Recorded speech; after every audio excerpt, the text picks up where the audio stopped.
Hi అండి, అందరికీ నమస్కారం. Welcome back to our channel Devi Pamireddy. ఇవాల్టి వీడియో అయితే ఎంతో ఈజీగా టేస్టీగా ఉండే బెండకాయ ఫ్రై అయితే తయారు చేస్తున్నానండి. ఇది బ్యాచిలర్స్ కోసము, పిల్లల రూమ్స్లో ఉండి చదువుకునే వాళ్ళకు, అలాగే జాబ్స్ చేస్తున్న పిల్లలకు, అలాంటి వాళ్ళు ఈజీగా చేసుకునేలాగా ఈరోజు బెండకాయ ఫ్రై తయారీ విధానాన్ని చూపిస్తానండి. చాలా ఈజీగానే ఉంటుంది, ఉన్న వాటితోనే చేసి చూపిస్తున్నాను. ఎక్కడ స్కిప్ చేయకుండా వీడియో మొత్తం చూడండి. ఫస్ట్ ఒక 3 స్పూన్ల వరకు మనము ఆయిల్ వేసుకోవాలి. ఆవాలు, జీలకర్ర, పెద్ద ఆనియన్ కూడా వేసేసుకోవాలి.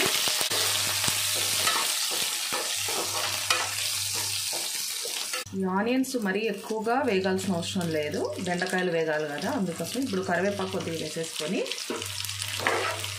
బెండకాయ ముక్కలను కూడా వేసేసుకుందాం. చిన్నగా కట్ చేసుకున్న బెండకాయ ముక్కలు. ఇప్పుడు ఇది బాగా కలుపుకోవాలా. ఇది చాలా సింపుల్గా చేసుకోవచ్చు, బ్యాచిలర్స్ అయినా ఎవరైనా కూడా, వంట రాని వాళ్ళు కూడా చాలా ఈజీ సింపుల్ ప్రాసెస్ ఇది. బెండకాయల్ని బాగా ఆయిల్ అంతా ఇలా కలిపేసుకొని మూత పెట్టకోకుండా మనము కొద్దిసేపు సిమ్లో అలాగే మీడియం ఫ్లేమ్లో మనము మంటను చెక్ చేసుకుంటూ వీటిని ఫ్రై చేసుకోవాలి. ఇందులోకి ఉప్పు వేయకూడదు అనమాట. ఫస్ట్లోనే ఉప్పు వేసామంటే జిగటగా వస్తుంది బెండకాయ కర్రీ, అంత బాగోదు ఇది ఫ్రై. అందుకే ఉప్పు ఇంకా కొద్దిసేపు ఇవి మగ్గిన తర్వాత వేద్దాము. ఇలాగ మనము ఎక్కువ సార్లు కలపకూడదు బెండకాయల్ని. ఎక్కువ కలిపామంటే జిగురు ఎక్కువగా వస్తుంది. కాబట్టి చిన్న చిన్న టిప్స్ ఫాలో అవుతూ మీరు కూడా ట్రై చేయండి. బెండకాయ ఫ్రై చాలా బాగుంటుంది ఇది. చూడండి, ఇలా మధ్యలో కలుపుకుంటూ అప్పుడప్పుడు చూస్తూ మనము మగ్గించుకోవాలి. వీటికైతే కొంచెం టైం పడుతుంది. దీన్ని వదిలేసి మనం ఇంకొక పనులు పక్కన చేసేసుకుంటూ ఉండొచ్చు అన్నమాట. ఇంకా దీన్ని కాసేపు మగ్గనిద్దాము. ఇంకా మనం పసుపు ఉప్పు ఏమి వేయలేదు. కొద్దిగా పసుపు వేద్దాం. ఇప్పుడు ఒక 1/2 స్పూన్ అంతా పసుపు కూడా వేసుకోండి. ఇప్పుడు ఇందులోకి మనము ఉప్పు కూడా వేద్దాము. ఒక టీ స్పూన్ అంతా ఉప్పు వేసుకోవాలి. మళ్ళీ అయినా మనం చూసుకోవచ్చు, కానీ ముందే ఎక్కువ వేసుకోవద్దండి. కొద్దిమంది ఉప్పు తక్కువ తింటారు, కొందరు ఎక్కువ తింటారు.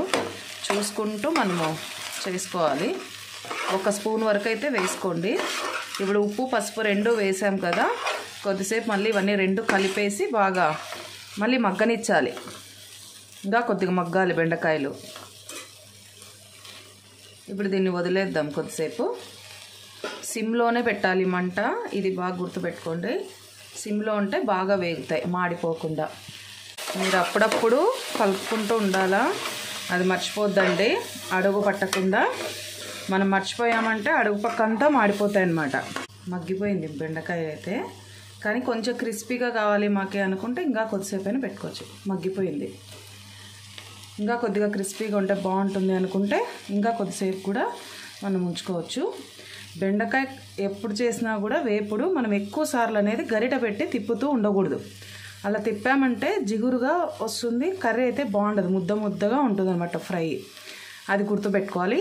సాల్ట్ పసుపు స్టార్టింగ్లోనే వేయకూడదు, కొద్దిగా మగ్గిన తర్వాతే వేసుకోవాలి. ఇప్పుడు ఇందులోకి కచ్చా పచ్చాగా నేను వెల్లుల్లి దంచుకున్నాను, ఒక 4.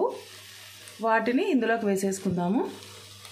ఇది ఆప్షనల్, ఉంటే మీ దగ్గర వేయండి, లేకుంటే లేదు. ఇది కూడా వేసి ఒకసారి ఇట్లా మగ్గించుకుందాము. వేసుకుంటే ఫ్లేవర్ బాగుంటుంది, టేస్ట్ బాగుంటుంది. ఇవి అందరికీ అవైలబుల్గా ఉండదు కదా, బయట చదువుకుంటూ ఉంటారు పిల్లలు రూమ్స్లో, జాబ్ చేసేవాళ్ళు, వీళ్ళందరికీ. అందుకోసమనే అవి ఉంటే వేయండి, లేకుంటే లేదు. వాళ్ళ కోసమే నేను ఈరోజు సింపుల్గా మిక్సీ కూడా పని లేకుండా ఉప్పు కారంతోనే నేను ఈరోజు చూపిస్తున్నాను. బెండకాయలు అయితే ఇంకా మగ్గిపోయినాయి.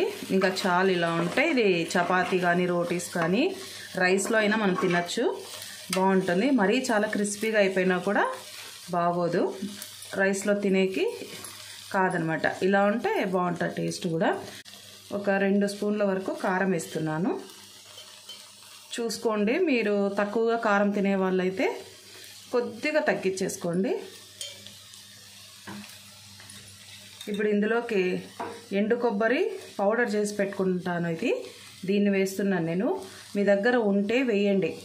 రూమ్స్లో బయట జాబ్స్ చేస్తున్న వాళ్ళ దగ్గర ఇలా మిక్సీలు ఇవన్నీ ఉండవు కదా, కాబట్టి ఉప్పు కారము పసుపు అనేది అందరి దగ్గర ఉంటుంది. వాటితో అయినా మనము టేస్టీగా చేసుకోవచ్చు. కొబ్బరి పొడి ఉంటే వేయండి, లేకుంటే లేదు, ఇది స్కిప్ చేసుకోవచ్చు. వేసి టేస్ట్ బాగుంటుంది. మనం మిక్సీకి ఒకేసారి అయినా, మిక్సీ ఉన్న వాళ్ళైతే కొబ్బరి, కారము, వెల్లుల్లి, ఉప్పు వేసి ఆడించుకొని మనము వేసుకోవచ్చు. లేని వాళ్ళు ఓన్లీ ఉప్పు కారం వేసి కొద్దిగా ధనియా పౌడర్, కొంచెం గరం మసాలా కూడా వేసేసి చేసుకోవచ్చు. బయట రూమ్స్లో చదువుకుంటుంటారు, అలాగే జాబ్ కూడా చేస్తుంటారు. ఇలాంటి పిల్లలు ఇబ్బంది పడకుండా టేస్టీగా మనము బెండకాయ కర్రీని ఈ విధంగా తయారు చేసుకోవచ్చు. ఒకసారి మీరు కూడా ట్రై చేసి ఎలా వచ్చిందో కామెంట్ కూడా చేయండి. మీకు ఎలాంటి రెసిపీస్ కావాలో కూడా కామెంట్ చేయండి. ఇప్పుడు ఇవన్నీ బాగా కలిపేసుకుందాము. ఒక్క నిమిషం ఇట్లా మగ్గనిద్దాము. కారం వేసాం కదా, ఇంకా కర్రీ అయితే రెడీ అయిపోయింది. మీకు ఈ వీడియో నచ్చింది అనుకుంటున్నానండి. ఈ వీడియో నచ్చినట్లయితే లైక్ చేయండి, షేర్ చేయండి. కొత్తగా ఎవరైనా ఛానల్ చూస్తుంటే సబ్స్క్రైబ్ కూడా చేయండి. థ్యాంక్ యూ ఫర్ వాచింగ్ అండి.